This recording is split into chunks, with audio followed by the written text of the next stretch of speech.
हरे कृष्ण माता जी। हरे कृष्ण। ओम अज्ञानतिमिरान्धस्य ज्ञानाञ्जनशलाकया चक्षुरुन्मीलितं येन तस्मै श्रीगुरवे नमः। नमः ॐ विष्णुपदाय कृष्णप्रस्थाय भूतले श्रीमते भक्तिवेदान्त स्वामिनिति नामिने।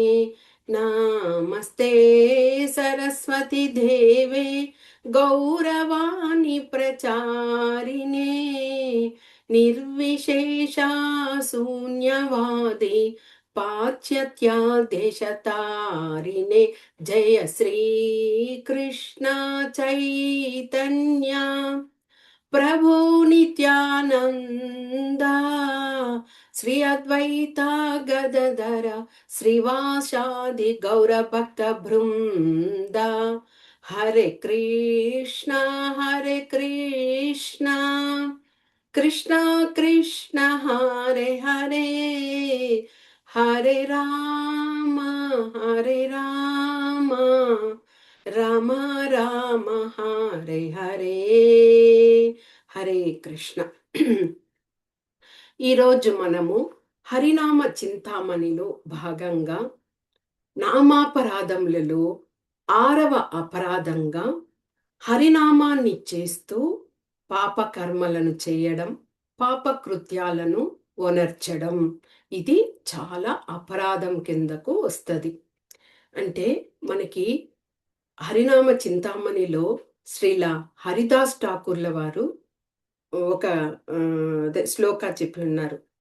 నామ్నో బలాద్ యస్య హి నామ్నో బలాద్ యస్య హి పాప బుద్ధిర్ న విద్యతే తస్య యమైర్హి శుద్ధిః. నామ్నో బలాద్ యస్య హి పాప బుద్ధిర్ న విద్యతే తస్య యమైర్హి శుద్ధిః. అంటే ఎవరైతే హరినామాన్ని ఆ యొక్క మహిమను ఆసరాగా తీసుకొని పాప కార్యాలను చేస్తారో అప్పుడు అలాంటి వారికి ఎలాంటి వాళ్ళ హృదయం అనేది శుద్ధి జరగదు. ఇది మనము ఎవరో చెప్పడం కాదు, శాస్త్రాల విధి నియమాలను అనుసరించి అలాంటి వారి హృదయము ఎప్పుడు కూడా శుద్ధి పడదు. ఎంతటి చక్కటి వివరణ చూడండి. అంటే మనము హరినామం జపిస్తున్నాం కదా అనే ఆ యొక్క ఆలోచనలతో మనం ఏమి పాపకార్యాలు చేస్తే కూడా అది క్లియర్ అవుతుంది అని అనుకుంటారు కొంతమంది. ఆ విధంగా చేయడము చాలా అపరాధం. ఇప్పుడు జీవుడు ఎప్పుడైతే హరినామాన్ని ఆశ్రయిస్తాడో అతని హృదయ దౌర్బల్యం పూర్తిగా, అనర్థాలు అన్నీ కూడా తొలగిపోతాయి. అసలు హృదయ దౌర్బల్యం అంటే ఏమిటి? హృదయ దౌర్బల్యం అంటే బలహీనతతో ఉండడం, అంటే ఆ ఆ బలహీనతను పొందడం, తర్వాత మనోధైర్యాన్ని కోల్పోవడం, అజ్ఞానంతో ఉండడం, మనసుని చంచలంతో ఉంచుకోవడం, ఇవన్నీ కూడా హృదయ దౌర్బల్యం అని చెప్తారనమాట. అంటే ఎవరైతే ఇలాంటి హృదయ దౌర్బల్యాన్ని పొందుతారో వారు వారి యొక్క యథాస్థితిని, ఆ స్థితిలో ఉండకుండా, మానవత్వం అనేదే లేకుండా పూర్తిగా వాళ్ళు ఏమవుతారు, ఆ యొక్క క్రూరత్వాన్ని పొందుతారు ఆ హృదయ దౌర్బల్యం వలన. కాబట్టి అలాగ ఉండకుండా మనం ఎలాగ ఉండాలి? ఎలాంటి దురలవాట్లను పొందకూడదు, అజ్ఞానంతో ఉండకూడదు, మనసుని స్థిరంగా ఉంచుకోవాలి. మళ్ళీ మోహము, తర్వాత భ్రమ, ఇలాంటి వాటి నుంచి అంతా కూడా మనము అతీతులై ఉండాలి. ఇలాగ ఉన్నప్పుడే మనము ఆ హృదయ దౌర్బల్యం నుంచి విముక్తులు అవుతాము. అలాగా అవ్వాలి అంటే తప్పకుండా మనకు ఒక గురువు అవసరం అవుతారు. ఇవన్నీ నేర్పించాలి కదా. గురువు ఉంటేనే మనకు ఇవన్నీ కూడా మనం వాటి నుంచి వైతొలగడానికి మనకు అవకాశం దొరుకుతుంది. మరి భగవద్గీతలో తీసుకోండి, కృష్ణ భగవానుడు కూడా అర్జునునికి, అర్జునుడు అలాంటి హృదయ దౌర్బల్యంలో ఉన్నప్పుడు ఆయన అలాగ ఉండకూడదు పార్థ అంటూ మనకి భగవద్గీతలో 2.3 శ్లోకాల్లో కూడా చెప్పడం జరిగింది. క్లైబ్యం మాస్మగమ పార్థ నైతత్వయుపపద్యతే క్షుద్రం హృదయ దౌర్బల్యం త్యక్త్వోత్తిష్ట పరంతప. క్లైబ్యం మాస్మగమ పార్థ నైతత్వ ఉపపద్యతే క్షుద్రం హృదయ దౌర్బల్యం త్యక్త్వోత్తిష్ట పరంతప. ఓ పార్థ, ఎప్పుడైతే ఆ పతనానికి దారితీసే కారణమయ్యేటువంటి ఆ బలహీనతకు నీవు లొంగవద్దు. ఇది నీకు తగదు. ఎందుకు అంటే నీవు క్షత్రియుడివి. నీ క్షత్రియ ధర్మం ఏమిటి? యుద్ధం చేయడం. కాబట్టి ఆ బలహీనతకు నువ్వు లొంగకూడదు. ఆ హృదయ దౌర్బల్యం నుంచి విడిపడి యుద్ధాన్ని చేయి అంటూ భగవంతుడు అర్జునునికి భగవద్గీతలో ఉపదేశించారు. సాక్షాత్తు శ్రీకృష్ణ భగవంతుడే అర్జునుని యొక్క రథసారథిగా ఉన్నారు. అంతగా ఆయన ఆ ఆదేశాలను ఇస్తున్నారు. అప్పుడు ఎందుకు అర్జునుడు ఆ హృదయ దౌర్బల్యానికి లోనవ్వాలి? మనస్సుని స్థిరంగా ఉంచుకొని చక్కగా యుద్ధం చేయడానికి ఉపక్రమించాలి. కాబట్టే భగవంతుడు అక్కడ ఒక గురువు స్థానంలో ఉండి శిష్యుడైనటువంటి అర్జునునకు, ప్రియమిత్రుడైనటువంటి అర్జునునకు ఆ యొక్క సందేశాన్ని అక్కడ ఇచ్చారు. కాబట్టి ఎవ్వరు కూడా అలాంటి ఆ హృదయ దౌర్బల్యానికి లోను కాకూడదు అనే విషయాన్ని మనము ఇక్కడ గ్రహించాలి. మరి ఈ యొక్క బద్ధజీవులైనటువంటి వీరందరూ కూడా ఎందుకు అలాగా ఆ హృదయ దౌర్బల్యానికి లోనవుతారు, లేదా దుఃఖాలకు, క్లేశాలకు, కష్టాలకు ఎందుకు కారణమవుతున్నారు? ఆ విషయం మనం గమనిస్తే 3 కారణాలు ఉన్నాయి.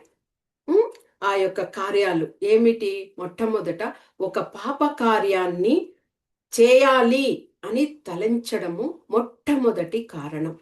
అదే కర్మ అని చెప్పబడుతుంది. ఇక రెండవది, చేయాలి అనుకునే వ్యక్తి దానికి కారకుడవుతాడు కదా.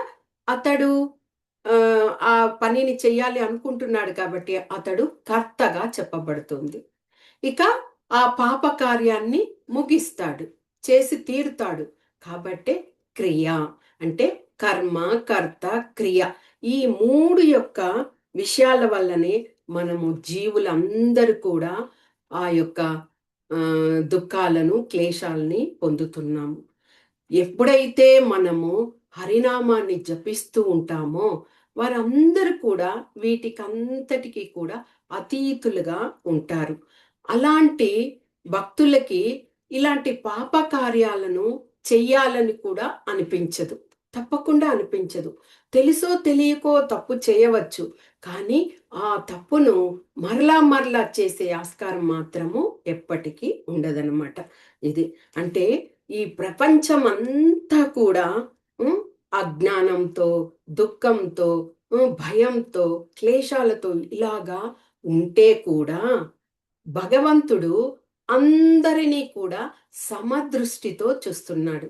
ఆయనకి ఎలాంటి భేదాభిప్రాయాలు ఎవరి మీద లేవు. అందరూ ఒకటే అని ఉంటున్నారు. అంటే చూడండి, మోసం చేస్తున్నా లేకపోతే భక్తి తత్వంలో ఉన్న ఎవరి మీదైనా ఆయన కరుణను ఒకే మాదిరిగానే చూపిస్తున్నారు. మరి అలాంటి భగవంతుడు ఇంకా ఏం చేస్తున్నారు? ఇంకా మనకి సహాయం చేయడానికే ప్రయత్నిస్తున్నారు. ఆ సహాయమే మనల్ని భక్తి మార్గంలోకి తీసుకువచ్చే విధం. అది కూడా భగవంతుడు చెప్పేశారు. వేలల్లో ఒక్కరు మాత్రమే నన్ను అవగాహన చేసుకొని అర్థం చేసుకోగలుగుతారు, అలాంటి వాళ్ళే భక్తిలోకి వస్తారు అని. కాబట్టి మనకి ఇంత ప్రయత్నం చేసి మనల్ని ఇలాంటి భక్తిలోకి భగవంతుడు తీసుకొచ్చే మార్గాన్ని చూపిస్తున్నారు. కాబట్టి ఎప్పుడైతే అలాంటి భక్తి మార్గంలోకి వస్తారో వాళ్ళందరూ కూడా ఈ భౌతికమైనటువంటి విషయాల పట్ల ఆసక్తిని తగ్గించుకుంటారు. మరి ఇలాంటి భక్తిని ఆచరించడం వలన ఏమవుతుంది?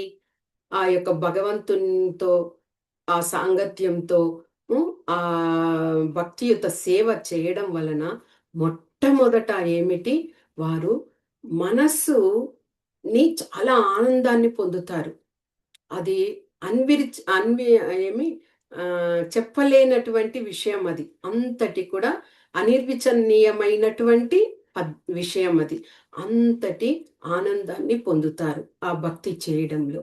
ఇక రెండవ విషయం ఏమిటి? వారు భగవంతుడికి శరణాగతి పొంది ఉంటారు అలాగ భక్తి చేసేవాళ్ళు. ఇంకా మూడవ విషయం ఏమిటి? భక్తికి కావలసినటువంటి అనుకూలమైన విషయాలనే వాళ్ళు చేస్తారు. ప్రతికూలమైన విషయాలన్నింటినీ కూడా విస్మరిస్తారు. ఇక నేను, నాది, నా అనుకునే ఆ అహంకారం నుండి వాళ్ళు వైదొలుగుతారు. ఇక ఎప్పుడైతే నిరంతరము ఆ భగవంతుని యొక్క నామాన్ని స్మరిస్తూ ఉంటారో వాళ్ళు నిస్వార్థంతో అందరినీ కూడా సమదృష్టితో చూసే ఆ యొక్క దృక్పథము వారి హృదయాలలో కలుగుతుంది. అసలు ఇలాగ భక్తి చేస్తున్నప్పుడు వారి హృదయాలు అంత సున్నితమవుతాయి. ఎందుకంటే వాళ్ళు భగవంతుడు మన హృదయంలో ఉన్నాడు అని అర్థం చేసుకోగలిగినటువంటి జ్ఞానాన్ని పొందుతారు కాబట్టి అంత సున్నిత హృదయాలుగా అవుతారు. మనకి భగవంతుడు భగవద్గీతలో కూడా చెప్పి ఉన్నారు. ఎవరైతే అనన్య భక్తిని చేస్తారో అలాంటి వారికి నేను ఎప్పుడు కూడా వారి తోడు ఉంటాను. అంటే వారి వద్ద ఉన్న వాటిని కూడా నేను అలాగే ఉంచుతాను, లేని వాటిని కూడా నేను సమకూరిస్తాను. అనన్య చింతయంతో మాం ఏ జనా పర్యుపాసతే అలాగా చెప్పారు. ఇంకా ఏం చెప్పారు? ఎవరెవరైతే నన్ను శరణాగతి పొందుతారో అలాంటి వారి పాపాలన్నింటినీ కూడా నేను వాటి నుంచి నేను విముక్తిని చేస్తాను. 18.66 శ్లోకాల్లో మనకి చెప్పడం, సర్వధర్మాన్ పరిత్యజ్య మామేకం శరణం వ్రజ అహం త్వాం సర్వ పాపేభ్యో మోక్షయిష్యామి మా శుచః అని మనకి భగవంతుడు హామీ ఇస్తున్నారు. మీరు నన్ను నమ్మండి, నేను మీ యొక్క అన్ని విషయాల్లో నేను చూసుకుంటాను అని అంత ఇదిగా భగవంతుడు చెప్తున్నారు. ఒకవేళ అలాగ భక్తిని చేస్తూ ఉండి ఆ భక్తుడు తెలిసో తెలియకో ఏదైనా కానీ అపరాధం చేశాడే అనుకోండి, అలాగ చేస్తే కూడా అది తాత్కాలికమైన అపరాధం కాబట్టి భగవంతుడు దాన్ని మన్నించి వదిలివేస్తారు. అంటే అది ఆ యొక్క ఆ చేసిన వ్యక్తికి వర్తించదు.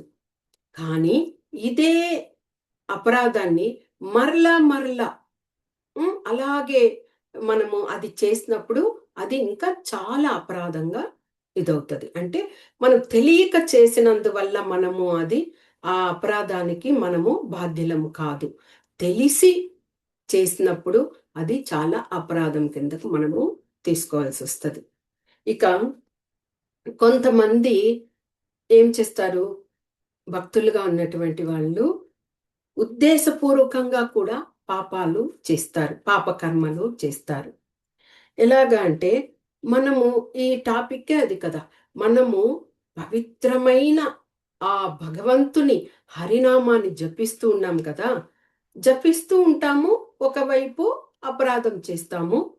ఆ యొక్క అపరాధము అది వచ్చి మన్నించబడుతుంది.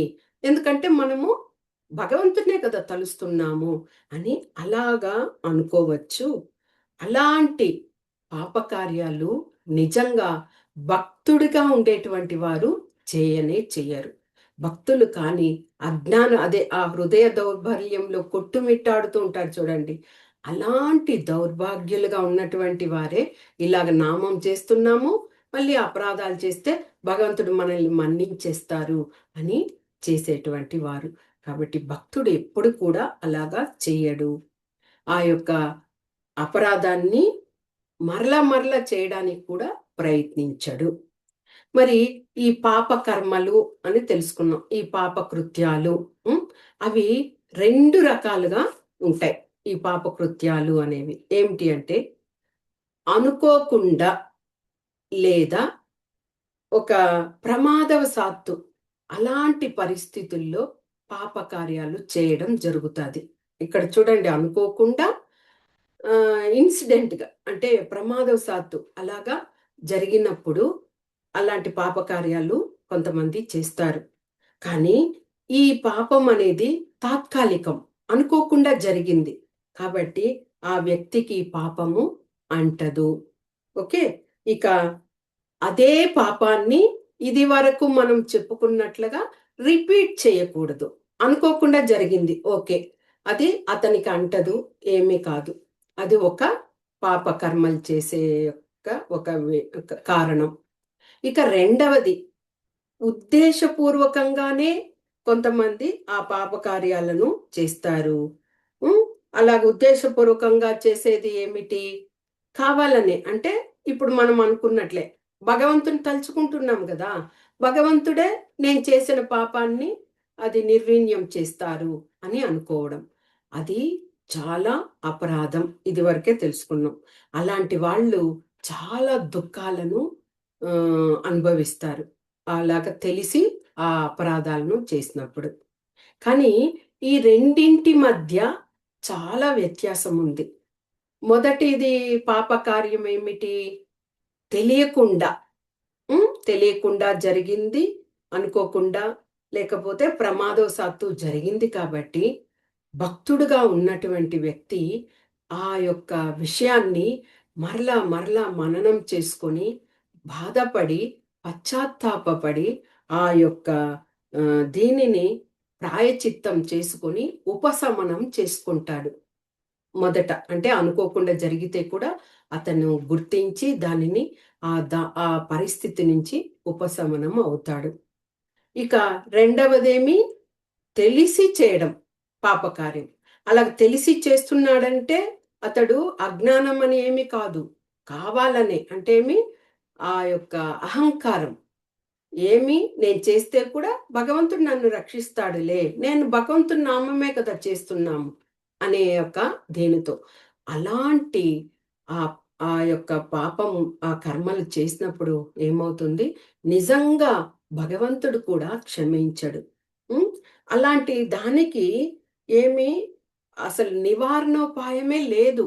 ఏ ప్రాయచిత్తం చేయాలనుకున్నా మళ్ళీ భగవంతుడికి పాదాల మీద పడి నన్ను మన్నించు అని చెప్పినా కానీ ఎలాంటి నివారణోపాయమే లేదు. కాబట్టి ఎవరు కూడా తెలిసి అలాంటి పాప కర్మలను చేయకూడదు. అది ముఖ్యంగా ఎవరైతే హరినామాన్ని స్వచ్ఛందంగా అంటే మనము ఆత్మార్థంగా భగవంతుణ్ణి ఆ విధంగా నామం పలుకుతూ ఉన్నప్పుడు అలాంటి పాపకర్మలను చేయకూడదు. మనకు నామాభాసం గురించి మనం తెలుసుకున్నాం కదా. అలాగా ఆ నామాభాసంతో నామాన్ని భగవంతుని నామాన్ని జపిస్తే కూడా మనకు ఫలితం ఉంది, ప్రయోజనం ఉంది అని తెలుసుకున్నాం. అంటే అది ప్రాక్టీస్, సాధన చేస్తూ అలా మనము ఆ యొక్క నామాభాసం చేస్తే కూడా అందులో మనం ప్రేమను పొందలేము, భగవంతుని ప్రేమను. కానీ మనకి ఆ యొక్క తప్పులను భగవంతుడు మనల్ని మన్నిస్తారు. ఇదే ఒక సాకుగా తీసుకొని చాలా మంది ఏం చేస్తారు, దీనిని ఈ విషయాన్ని అర్థం చేసుకొని మనము నామాభాసంతో కూడా చెయ్యొచ్చులే అన్న ఆ యొక్క దీనితో చాలా మంది మోసపూరితంగా ప్రవర్తిస్తారు. అంటే ఏమి, ఆ శుద్ధమైనటువంటి నామం రావాలి అనడానికే మనం నామాభాసము చేస్తాము.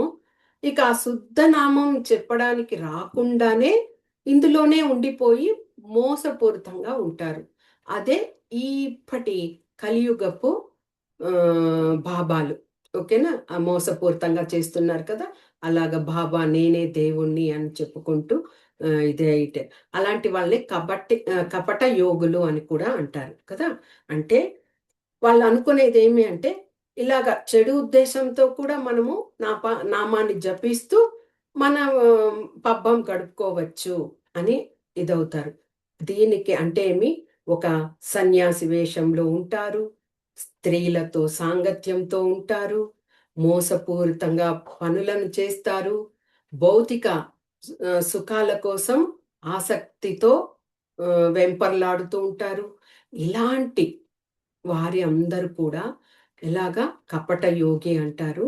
దీనికే మర్కట వైరాగి లేదా శ్మశాన వైరాగ్యం అని కూడా చక్కటి పేర్లను మనకి అదే చైతన్య చరితామృతంలో చెప్పబడింది. మర్కటం అంటే ఏమిటి? వానరం కదా! అంటే కోతి. ఈ వానరము మనం చూసారా జంతువుల్లో అంతా కూడా ఇప్పుడు పక్షులున్నాయి. పక్షులు ఎలాగా ఒకటికి ఒకటి అన్నట్లుగా జీవిస్తాయి. అంటే ఒక పక్షి హంసలున్నాయి. ఆ పక్షి మరణించిందనుకో వెంటనే ఇది కూడా తనువు చాలిచ్చేస్తది.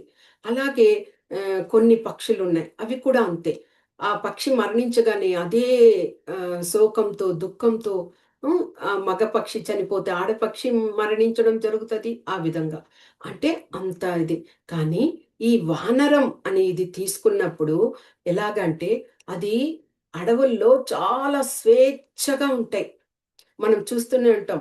అవి ఆ యొక్క చెట్టు కొమ్మల్ని పట్టుకొని ఆ ఊడల్ని పట్టుకొని తిరుగుతూ ఉంటాయి. చాలా ఇదిగా ఉంటాయి. కొన్ని కొన్ని చూస్తే చాలా చక్కగా దాని తల కింద చేతులనుంచుకొని, ఒక కాలు మీద ఒక కాలు ఉంచుకొని, స్వేచ్ఛా జీవిగా హ్మ్. ఏదో వైరాగ్యంలో ఉన్నట్టుగా అలాగా ఉంటాయి. కానీ ఆ ఒక వానరము ఎలాగా చా ఇతర వానరాలు అంటే ఆడవానరాలు ఉంటాయి కదా! వాటితో అంతా కూడా భౌతిక సుఖాల కోసమే వెంపర్లాడుతూ ఉంటది. ఒక వానరము చాలా ఆడ కోతులుంటాయి కదా! వాటి యొక్క సుఖం కోసం, మైథున సుఖం కోసమే అది వెంపర్లాడుతూ స్వేచ్ఛగా తిరుగుతూ అలాంటి విచ్చలవిడి జీవితంగా ఉంటాయి. అంటే అది త్యాగము అని అవి అనుకోవచ్చు. కానీ అది ఎలాంటిది అంటే దానికి ఆ విజ్ఞత లేదు కదా! కాబట్టి అవి అలాంటి విచ్చలవిడి జీవితంలో ఉంటాయి. కానీ భగవంతుడు మనకు ఒక సెన్స్ ఇచ్చి, మీరు ఈ విధంగా నడుచుకోవాలి అని మనకు శాస్త్ర విధి విధానాలలో ఈ విధంగా ఉండాలి అని చెప్పాక కూడా అలాంటి మోసపూరితంగా ఆ ప్రవర్తనతో ఇతరులు మోసం చేయడము అలాగా చేస్తాడు కదా! అలాంటిదే మర్కట వైరాగి అని చెప్పబడుతుంది. అంటే ఆ వానరము పిల్లలు అయ్యాక కూడా ఆ పిల్లను తన ఉదరానికి పట్టుకునేలా చేస్తది.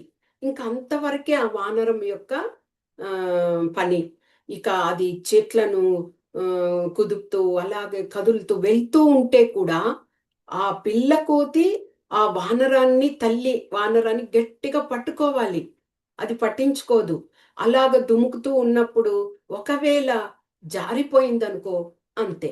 అది మరణిస్తే కూడా ఆ వానరం మళ్ళీ పట్టించుకోదు. అంటే ఆ విధంగా దాని యొక్క జీవితం అలాగా ఇదవుతుంది. హ్మ్. అదే పిల్లి తీసుకోండి మార్జన. అది ఎంత చక్కగా తన పిల్లలను నోటితో పట్టుకొని తీసుకువెళ్ళి వేరే ప్రదేశంలో ఉంచుతది. అలాగ పట్టుకొని వెళ్ళేటప్పుడు మనకనిపిస్తది.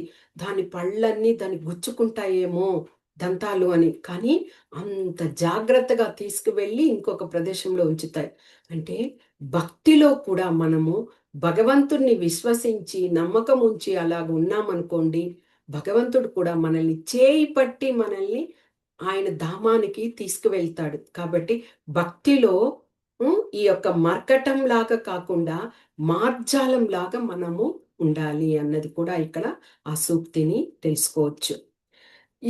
దీనినే శ్మశాన వైరాగ్యం అని కూడా అంటారు. శ్మశాన వైరాగ్యం అంటే ఏమిటి? ఒక వ్యక్తి మరణించాడనుకోండి. ఆ వ్యక్తితో పాటు ఆ శ్మశానంకి వెళ్తారు. ఇతర వ్యక్తులు కూడా.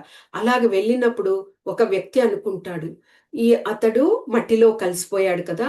ఎవరైనా గానీ ఇలాంటి స్థితికి రావాల్సిందే. కానీ నేనెందుకు రాత్రింపగళ్ళు కష్టపడి ఈ సంపాదన అంతా సంపాదిస్తూ హ్మ్. ఇంకా ఎక్కువ సంపాదించాలని ఆలోచనలతో ఉన్నాను. అది చాలా ఇది అట్లా చేయకూడదు. చూడు ఈ మనిషి మట్టిలో కలిసిపోయాడు అని అనుకుంటాడు. అంటే ఆ శ్మశానంలో ఉన్నప్పుడు ఆ వ్యక్తికి అలాంటి బోధన అనిపిస్తది. చక్కగా ఇంటికొచ్చాక మళ్ళీ ఏమవుతాడు? ఈ భౌతిక సుఖాల కోసమే వెంపర్లాడుతారు. ఆ విధంగా.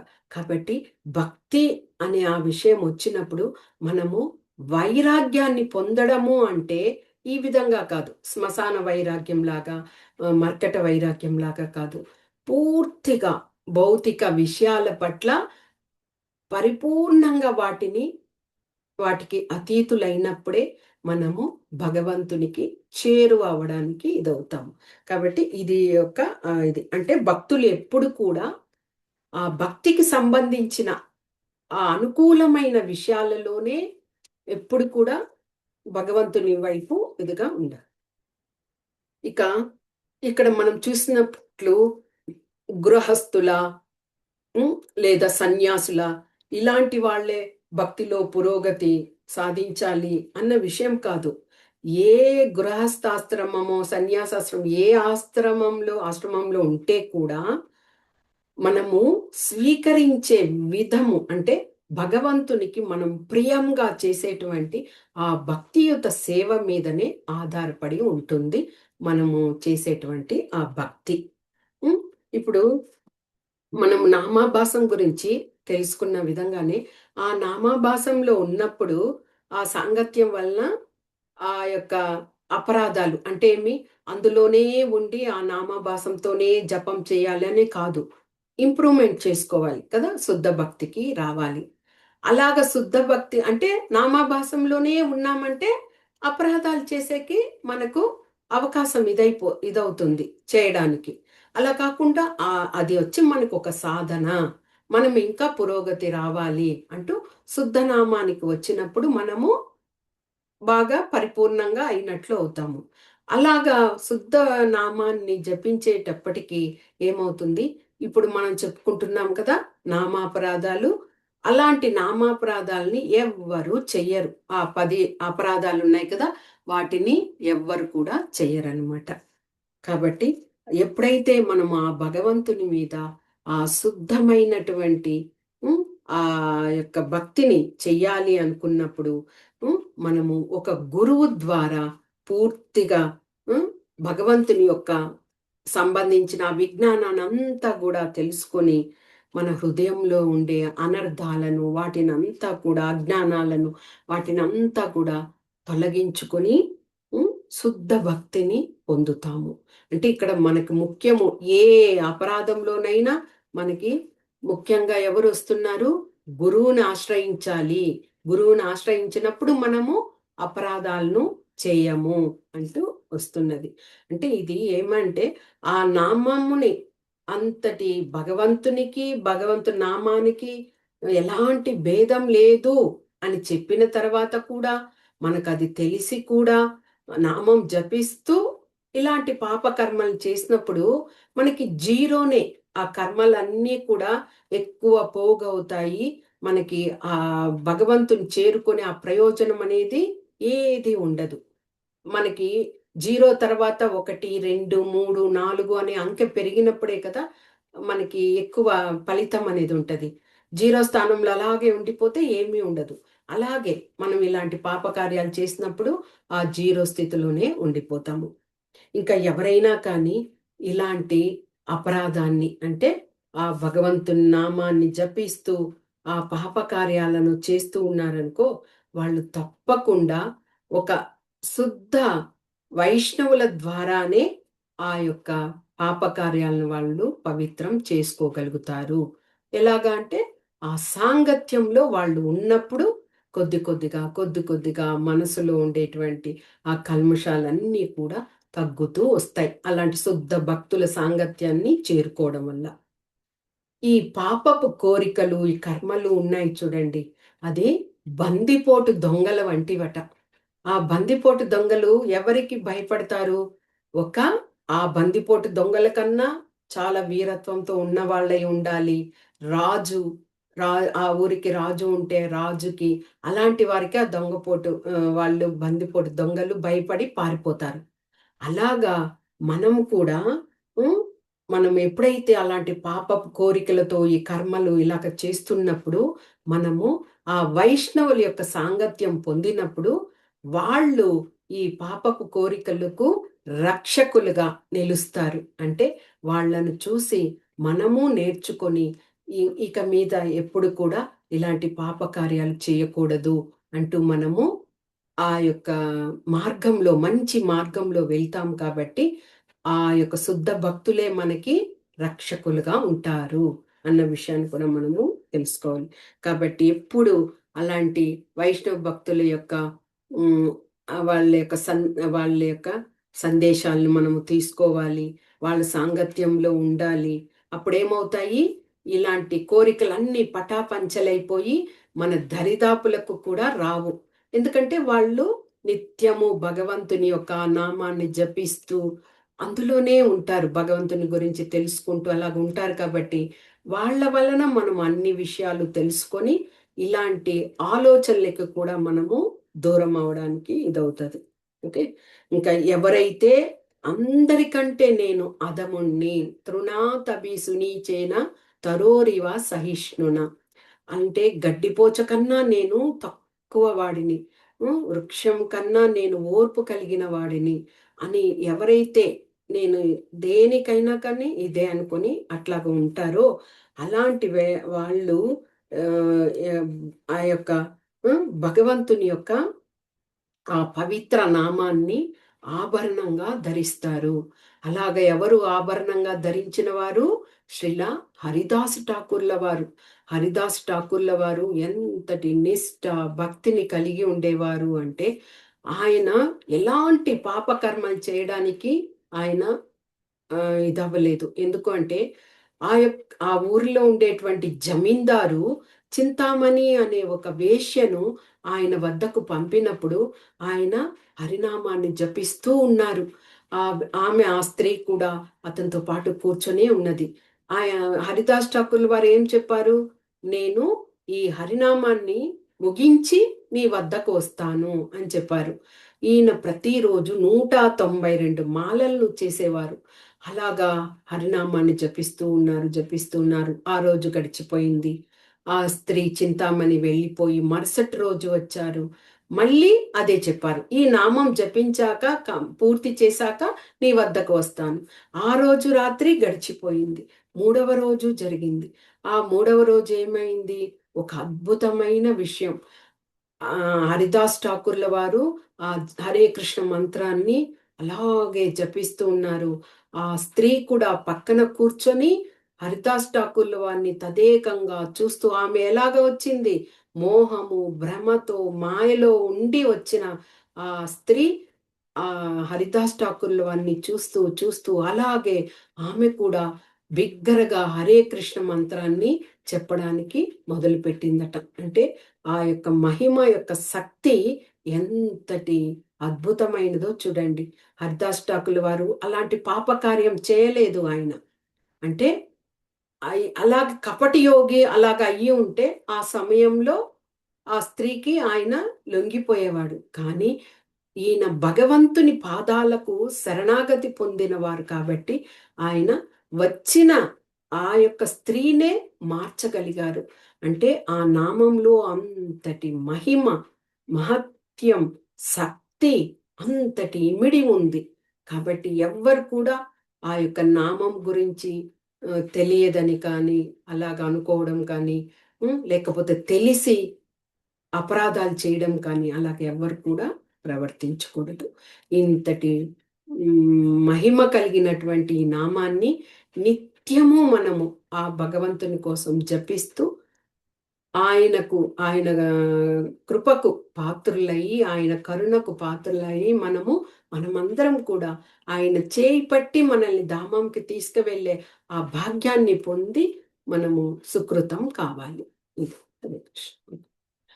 వాంఛాకల్పతరుభ్యశ్చ కృపా సింధుభ్య ఏవ చ పతితానాం పావనేభ్యో వైష్ణవేభ్యో నమో నమః. హరే కృష్ణ.